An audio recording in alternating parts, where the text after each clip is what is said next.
today's development diary of Victoria II, House Divided, I will talk about the revolution. The revolution will come one day, and one day we will all be... Oh well, that was a wrong one. Well, the revolution in Victoria II had some drawbacks and some advantages. It was clear to see when something went really bad, but you had some trouble seeing why it was turning bad without going into a lot of details and sub-menus and analyzing data on yourself or by yourself. So there was one thing I really didn't like, because it was kind of clunky.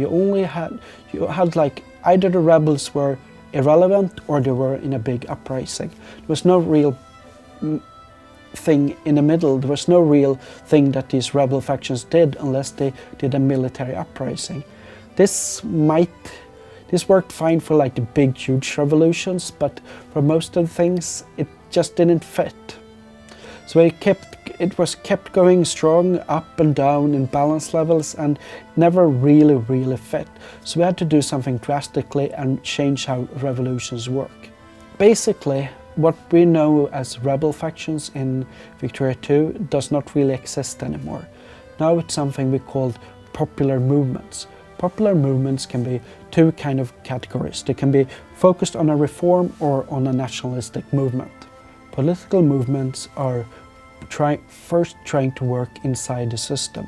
They're working inside of a system, trying to achieve their goals, and it's only when they become extremely radicalized that a movement will turn into a military uprising.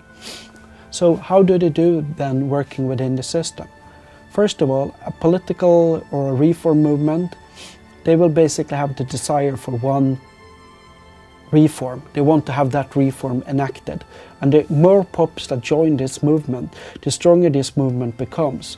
And eventually the movement increases the power and the effect in the country for that reform. So that first of all, other pops in the country will looking at saying that, oh, there's a big reform here. It's more likely that they will know about this one because of pamphlets being spread out, people talking about it, and they will create a kind of like a movement for people getting the vote or getting unions and being allowed to go in public meetings. All of these things will be strengthened when other people are agitating for it. We also changed how the upper house handles reforms slightly. In the original game, the Conservatives were objecting to reforms out of pure principles. They also had so that the higher the militancy level in the country became, the more likely they were supporting reform.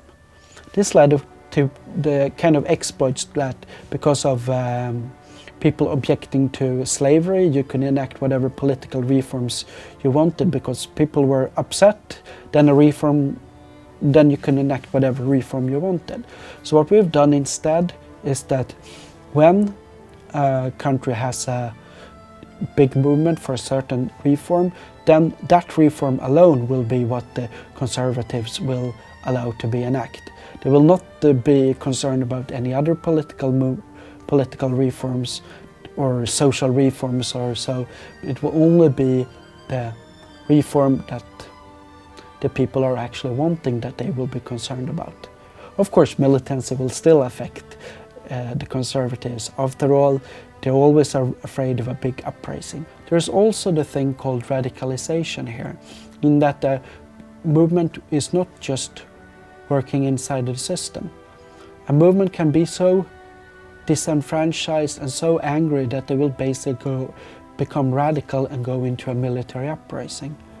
Every day, each movement is checked, and if their factors reached 100%, they will turn into a military uprising. So what increases these chances? Repeated suppression of the movement, there's different cultural abilities, naturalism, various technologies that increase types of movements, radicalization, and all those nice little things. Of course, the more political reforms you have enacted in a country, the less likely people are to become radicalized. So this means a functioning democracy like Britain has far less likelihood of radicalization unless there is a strong nationalist movement somewhere, while a country that autocratic, repressive Russia has more likelihood of getting a real big, let's say a communist revolution, like it happened historically. So what do you do with the popular movement? Well, first of all, you can always try to suppress it. You can use suppression points, and various movements have different costs on how they can be suppressed. You gain suppression points from technological abilities, or from the amount of bureaucrats you have, or for how you handle press meetings and how you handle press rights and public meetings. That's the correct one, not the other one. These points can be used for suppressing the movements, which will reduce their desire for the reform dramatically, or their desire for independence dramatically. But the movement gains a history of being suppressed, and when they grow again, they are more likely to become radicalized.